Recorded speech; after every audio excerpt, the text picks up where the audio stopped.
معاشر المسلمين وزمرة المؤمنين رحمكم الله،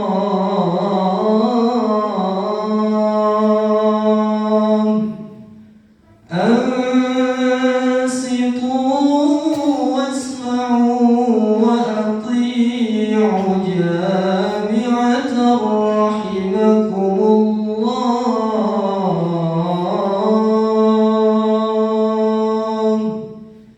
معاشر المسلمين وزمرة المؤمنين رحمكم الله،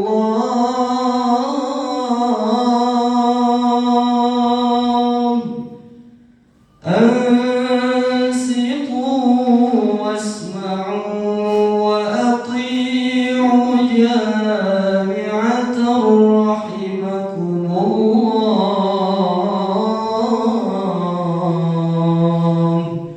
أطيعوا لا إله إلا الله محمد رسول الله.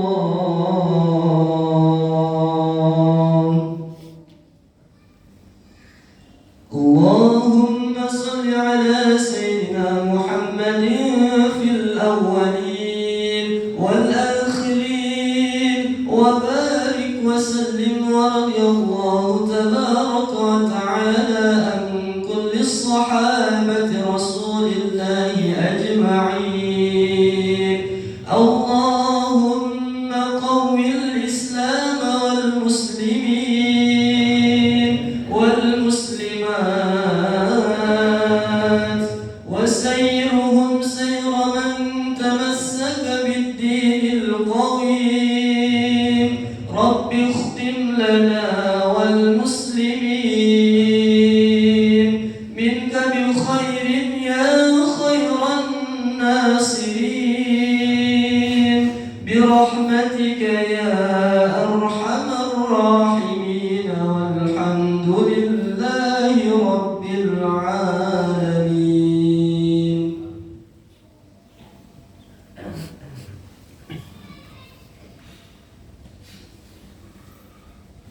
Bismillahirrahmanirrahim. Allahu Akbar, Allahu Akbar, Allahu Akbar, Allahu Akbar, Allahu Akbar, Allahu Akbar, Allahu Akbar, Allahu Akbar, Allahu Akbar kabira walhamdulillahi katsira wa subhanallahi bukratan wa asila. La ilaha illallah wa la na'budu illa iyyah mukhlisina lahu din walau karihal kafirun. La ilaha illallah wallahu akbar, Allahu akbar walillahil hamd. Alhamdulillahilladzi ja'ala al-islam dinul haqq wa dinul akhlaq wa dinul qudwah wa farada 'alaina bit-ta'ah wa naha 'anil ma'siyah. Alladzi ja'ala al-julhijjah shahrul ibrahim wa shahrul qudwah. Asyhadu an la ilaha illallah wahdahu iyyahu na'budu wa iyyahu nasta'in. Wa asyhadu anna Muhammadan abduhu wa rasuluhu shadiqul wa'dil amin. Allahumma shalli wa sallim ala habibina wa syafi'ina wa maulana Muhammadin wa ala alihi wa sahbihi ahlu sunnah wa tuqa ajma'in, amma ba'du. Faya ayyuhal hadirun ittaqullaha mastata'tum wa ittaqullaha haqqa tuqatih wa la tamutunna illa wa antum muslimun. إن الله وملائكته يصلون على النبي يا أيها الذين آمنوا صلوا عليه وسلموا تسليما. وقد قال الله تعالى في كتابه العزيز: أعوذ بالله السميع العليم من الشيطان الرجيم. بسم الله الرحمن الرحيم. إنا أعطيناك الكوثر فصل لربك وانهر إن شانئك هو الأبتر. Ma'asyiral muslimin jamaah rahimakumullah. Tidak ada kata dan kalimat pada pagi yang penuh dengan kebahagiaan dan keberkahan selain kalimat syukur kita panjatkan kehadirat Allah Azza wa Jalla, Rabb semesta alam, yang telah memberikan nikmat dan izin kepada kita semuanya hingga bisa melaksanakan salat Idul Adha pada hari ini. Mudah-mudahan Allah yang Rahman dan Rahim insya Allah menerima amal ibadah yang kita kerjakan di pagi hari ini, dan insya Allah langkah kaki kita menuju tempat yang mulia ini insya Allah diampuni dosa-dosa kita dan diangkat derajat kita di sisinya. Amin ya Allah ya Rabbal Alamin. Salawat dan doa teriring buat baginda Nabi yang sangat kita cintai, yaitu Nabi Allah Muhammad Rasulullah Sallallahu Alaihi Wasallam. Salawat dan salam mudah-mudahan tercurah kepada seluruh umat-umatnya yang insya Allah tawadu, khudu dan istiqomah terhadap Islam dan hukum-hukum yang diterapkannya. Allahu Akbar, Allahu Akbar, Allahu Akbar walillahil hamd. Jamaah yang dimuliakan Allah, hari ini adalah hari yang sangat diagungkan di dalam agama. Bulan Zulhijjah adalah bulan yang dimuliakan, bulan yang penuh dengan keteladanan, bulan banyak cerita di dalamnya. Bulan Zulhijjah adalah bulan yang patut untuk kita renungi sebagai seorang muslim, karena di dalam bulan Zulhijjah itu banyak pelajaran-pelajaran yang sangat penting untuk meningkatkan kualitas agama dan keimanan kita sebagai seorang muslim. Allah kembali mengingatkan kepada kita pada saat bulan Zulhijjah, khususnya pada tanggal 10 Zulhijjah, di mana Allah mensyariatkan adanya syariat kurban, yaitu dengan istilah Idul Adha. Idul Adha adalah syariat yang memang Allah lazimkan dan Allah tetapkan kepada seluruh orang-orang yang beriman untuk mengambil hikmah yang ada di dalamnya. Idul Adha kita bisa maknai dua, baik secara hakiki maupun secara majazi. Idul Adha artinya adalah kembalinya kita ini menyembelih hewan-hewan kurban yang disyariatkan Allah pada tanggal 10 Zulhijjah dengan simbolis hewan-hewan kurban yang telah kita potong pada saat tanggal 10 Zulhijjah.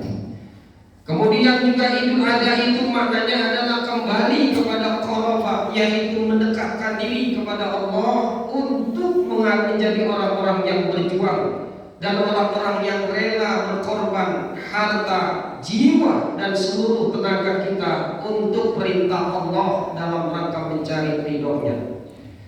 Ada satu hal yang harus kita ingat sebagai seorang muslim yang memiliki pedoman Al-Quranul Karim dan contoh sunnah Nabi Muhammad.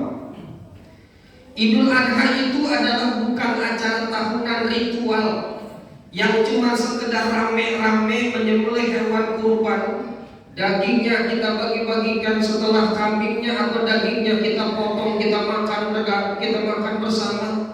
Kemudian euforia, kita bersorak-sorak sambil nyatek. Setelah bubar kita ini menyembelih hewan kurban, bubar semua urusan Idul Adha tanpa mengambil hikmah yang ada dalam syariat Idul Adha itu. Jadi sekali lagi hadirin yang dimuliakan, Idul Adha itu adalah bukan acara ritual tahunan hanya sekedar menyembelih hewan kurban tanpa bisa mengambil hakikat makna yang ada di dalamnya. Syariat kurban itu adalah sekedar, yaitu letupan yang Allah syariatkan.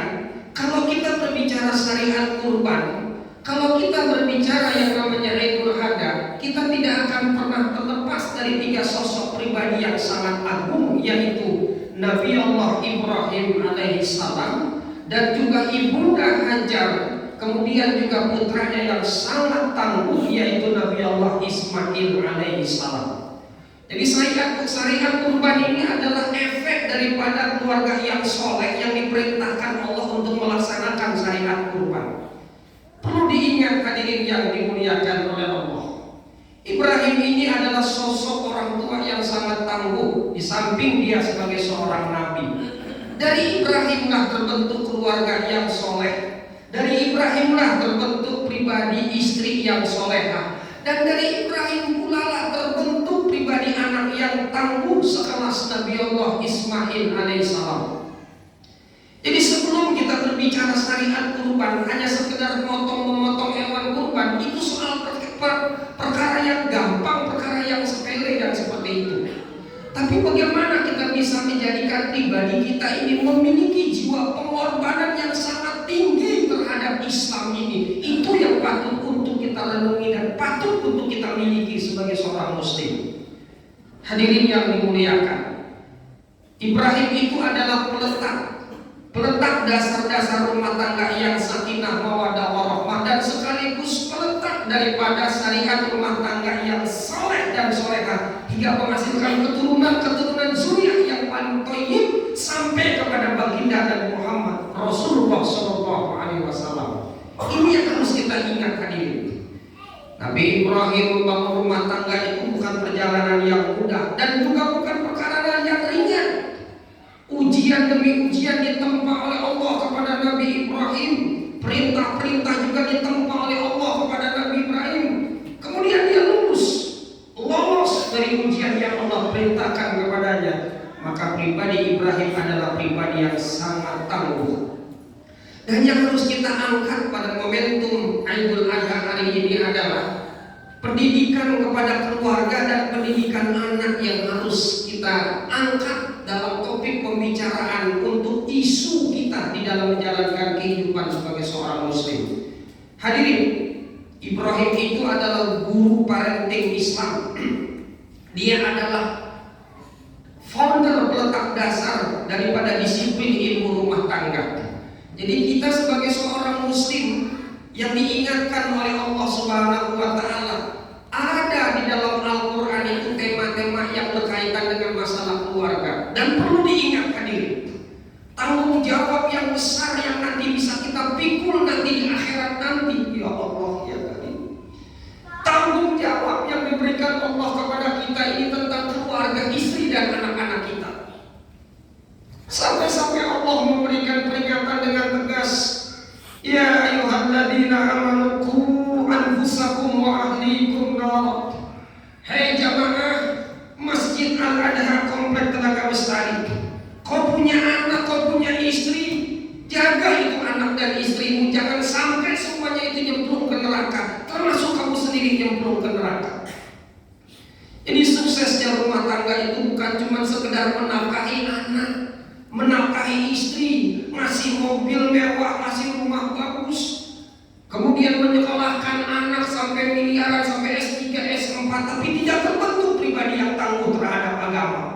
Ini persoalan prinsip hadirin, apalagi di tengah zaman yang begitu dahsyat tantangannya hari ini. Maka Ibrahim patut kita jadikan contoh. Qad kana lakum uswatun hasanah fi Ibrahim. Sungguh kata Allah, di dalam pribadi Rasulullah, di dalam pribadi Ibrahim itu ada uswatun hasanah yang patut untuk kalian contoh. Bukan cuma Nabi Muhammad. Yang patut kita contoh dari pribadi Ibrahim itu apa? Parenting keluarga, parenting rumah tangga, mendidik anak seperti apa. Ini menjadi kewajiban dan isu yang harus kita angkat. Bukan cuma sekedar Ismail dipotong. Di balik Ismail yang rela dipotong atau rela istilahnya dikorbankan oleh ibunda yang oleh Allah dalam agama. Jadi di balik ketangguhan sosok Ismail itu ada yang namanya Bunda Hajar yang menjadi tokoh sentral peran mendidik daripada anaknya Nabi Allah Ismail alaihissalam. Coba bapak-bapak perhatikan dalam Quran. Dalam sekilas Al-Quran, Allah Subhanahu wa Ta'ala selalu menceritakan kepada Nabi Allah Ibrahim dan seterusnya untuk proses menjadikan Ismail anak yang soleh. Kontinuitas doa Nabi Ibrahim itu tidak pernah putus kepada Allah. Rabbi habli minas salihin, Rabbi habli minas salihin, Rabbi habli minas salihin. Surat 37 ayat 100. Dan bukan cuma itu, Allah mengkaruniakan pasangan yang sangat solehnya, itu Bunda Hajar. Maka dibalik ketangguhan daripada Ismail menjadi anak yang soleh, yang rela hidupnya itu diatur dan tunduk, jadi Ibunda Hajar itu sebagai ibunya. Ibrahim gak ada pendidikan dalam arti kata jarang di rumah, jarang membina anak, jarang kontrol anak, kerjaannya terus ngayak tiap hari keluar perintah Allah. Bikin ini, perintah ke sono, perintah kepada yang membina anaknya itu Ibunda Hajar, sampai puncak pendidikan yang sangat tinggi, yaitu meninggalkan Ismail dan Hajar itu di tengah padang tandus. Nah ini penting Bapak Ibu sekalian. Kok anak soleh itu terbentuk itu bukan dari perguruan tinggi, bukan dari sekolah madrasah Islam. Anak yang soleh itu terbentuk dari keluarga yang soleh, bapaknya soleh, ibunya solehah. Dan yang paling terpenting adalah karakter Bunda Hajar yang sangat solehah. Jadi peran penting pendidikan ibu sebagai guru yang pertama buat anak itu menjadi hal yang sangat penting. Ibrahim tidak pernah mendidik Ismail, Ibrahim tidak pernah mengajarkan Ismail. Di rumah pun tidak pernah berkumpul, jarang sekali kumpul, berangkat lagi sekali kumpul, berangkat lagi. Ini kadang-kadang kalau kita lihat, ketika ada keluarga yang anaknya nakal, anaknya susah diatur, anaknya juga bertentangan, kadang-kadang ibunya istrinya suka ngomel, lu sih gak pernah ada di rumah, gak pernah ngedidik, kerjaannya kerja mulut tiap hari. Kalau kita balik, lu juga ngapain di rumah, ngedidik anak apa enggak? Ini menjadi penting buat kita. Jadi bukan persoalan Ibrahim itu kerja dan lain sebagainya. Istri yang solehah, takut kepada Allah, tunduk kepada suami, itu yang akan menciptakan terbentuknya anak yang soleh dan solehah. Termasuk Ismail adalah dari Bunda Hajar. Nah ini penting Bapak Ibu. Makanya kita sama sekali hadirin, aset yang sangat berharga itu adalah keluarga yang sangat kita cintai. Sampai ayat menyatakan dengan tegas, inna min azwajikum wa auladikum aduwwan lakum fahzaruhu. Hei orang-orang yang beriman, itu teman tidur kamu tuh istri, dan teman main kamu anak itu bisa jadi suatu saat jadi bom waktu, jadi musuh buat kalian. Hati-hatilah kalian kepada kedua orang manusia itu. Bagaimana cara kita hati-hatinya mendidik, memberikan kebaikan buat orang tua, buat keluarga kita. Maka di sini yang harus kita ambil hikmah Idul Adha adalah bagaimana peranan seorang suami dan peranan seorang istri. Saya menyimpulkan Quran surat Al-Furqan ayat 74 dan surat An-Nisa ayat 34 disebutkan oleh Allah. Seorang ayah itu berperan cuma dua. Berperan di dalam Al-Quran itu disebutkan oleh Allah. Yang pertama adalah imamul muttaqin. Rabbana hab lana min azwajina wa dzurriyyatina qurrata a'yun waj'alna lil muttaqina imama. Jadi seorang ayah itu harus punya peran, kata Allah Subhanahu wa Ta'ala, menjadi figur yang baik dalam urusan imam yang bertakwa. Apa yang disebut menjadi imam yang bertakwa? Yaitu menjadi pemimpin dalam soal agama. Paling tidak seorang ayah itu harus istilahnya adalah memerintahkan istri dan anaknya itu untuk selalu menjalankan sholat. Sholat itu adalah program utama dalam keluarga muslim yang diperintahkan Allah dalam surat Toha ayat 132. Jadi kalau bapak-bapak suami seorang ayah mulutnya nggak pernah ngomel, nggak pernah galak, nggak pernah tegas untuk bicara agama dan sholat, maka dia akan minta pertanggungjawaban di hadapan Allah Subhanahu wa Ta'ala. Kita kadang-kadang kalau nyuruh anak les, kalau nyuruh anak main futsal, kalau nyuruh anak main dunia, begitu gencarnya, sholat main, sholat segala macam, tapi jarang sholat ke masjid, ibadah berjamaah di masjid, sholat di masjid. Tempat mainmu adalah di masjid, tempat kumpulmu adalah di masjid, tempat terbentuk karaktermu adalah di masjid, bukan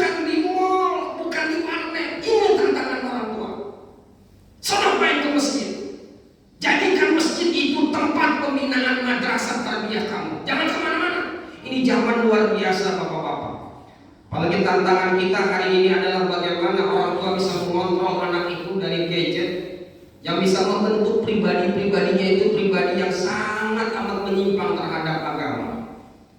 Terbentuklah generasi TikTok. Kita tiap hari anak main TikTok kan mulu, sampai lupa ayat-ayat Quran, sampai lupa hafalan-hafalan hadis, sampai lupa bacaan-bacaan doa. Karena mereka pendidikannya kayak begitu. Ini tantangan orang tua, ya Allah, luar biasa. Maka dalam sebuah ungkapan ulama, mendidik satu anak pria sama saja mendidik satu umat atau satu orang. Tapi kalau mendidik anak perempuan, kata ulama Palestina, sama membentuk generasi baru yang tangguh. Hari ini kita kehilangan cara mendidik anak kita menjadi anak yang soleh dan soleha. Habis kita berkata-kata hari ini. Maka hari ini di Indonesia ada dua gerakan yang sangat masif yang harus kita sadari. Pertama adalah gerakan yang memang ingin membumi hanguskan Islam dengan segala sendi-sendinya, termasuk pendidikan Islam ingin dihancurkan. Dan anak-anak kita akan menjadi korbannya. Dan yang kedua adalah gerakan yang memang begitu masif ingin menghidupkan Islam. Namun sayang tantangannya luar biasa itu. Cobaannya luar biasa. Begitulah hidupnya hari ini. Hidup itu tidak akan pernah sepi dengan ujian. Hidup itu tidak akan pernah sepi dengan pengorbanan. Dan hidup itu tidak akan pernah sepi dengan yang namanya perjuangan terhadap Islam. Inilah bapak-bapak yang harus kita pahami. Kita yang paling berat perjuangan kita mendidik anak menjadi anak yang soleh. Itu aset buat kita di alam kubur sampai di akhirat nanti. Jangan sampai terlena dengan cari duit, kemudian tidak mendidik anak dengan mengajarkan sholat dalam kehidupan. Nah, yang kedua yang disebutkan Allah dalam surat An-Nisa ayat 34 adalah ar-rijalu qawwamuna 'alan nisa. Seorang laki-laki itu punya peran sebagai ar-rijalu qawwamuna 'alan nisa, terdepan dalam rumah tangga. Seluruh problematika rumah tangga itu adalah harus dikuasai oleh suami dalam hal apapun. Kalau urusan rumah, mendidik anak dan lain sebagainya, ibulah yang menjadi teladan yang paling terbaik. Jadi bagaimana mungkin anak-anak kita jadi soleh dan solehah kalau emaknya tiap hari main tiktokan, emaknya setiap hari shopping mulu, ngajarin nyanyi, ngajarinnya dandan. Anak sekarang Pak, nggak sekolah saja insya Allah pada pinter-pinter. Disekolahin pun hari ini tinggi-tinggi belum tentu jadi anak yang soleh dan solehah. Kita yang orang tua ini yang punya wajib, ya Allah. Berat sekali kita di hadapan Allah nanti. Yang punya anak 1, anak 7, anak 12. Bukan soal rizki yang kita takuti. Tapi bagaimana nanti tanggung jawab kita di hadapan Allah?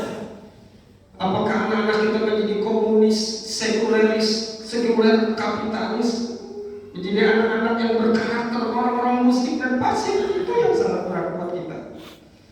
Dasar sekali ujian dan tantangan hidup kita. Makanya Ibrahim alaihissalam mampu dia itu membentengi anak-anaknya dan istrinya itu dari segala macam tantangan sekuler. Maka poin yang diangkat oleh Allah, suksesnya Nabi Ibrahim itu adalah dia mampu menyingkirkan berhala-berhala dalam kehidupannya. Yang memang berhala itu bisa menyesatkan anak-anak dan istrinya. Hari ini banyak berhala-berhala yang sangat dijadikan Tuhan-Tuhan baru oleh anak-anak kita dan keluarga kita.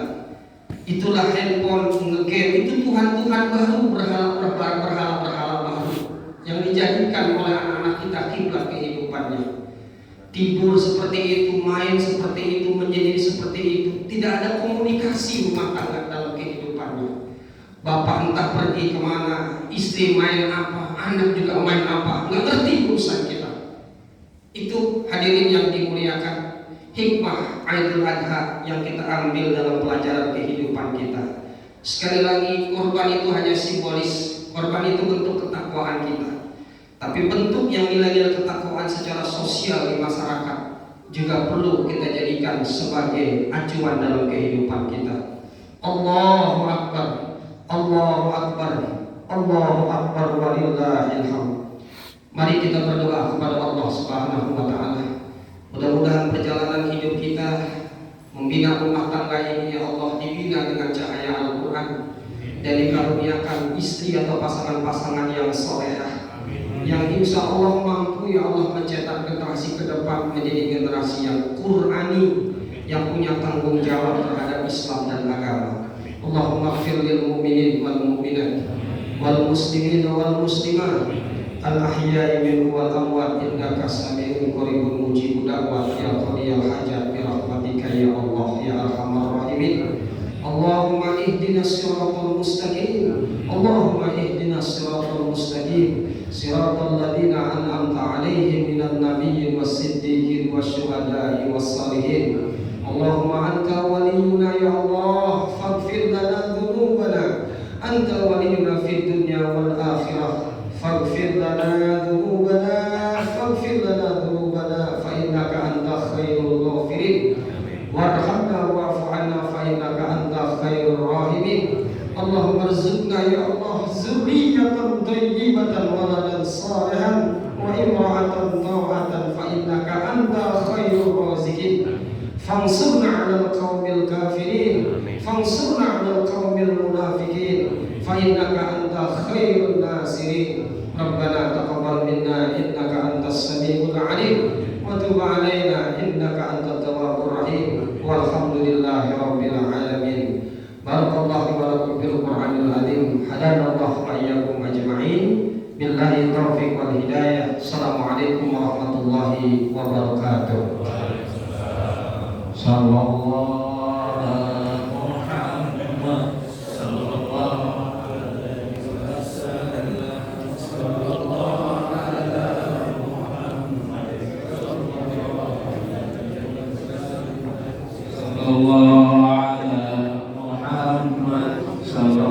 sallallahu alaihi Muhammad sallallahu alaihi wasallam, saudaraan ini.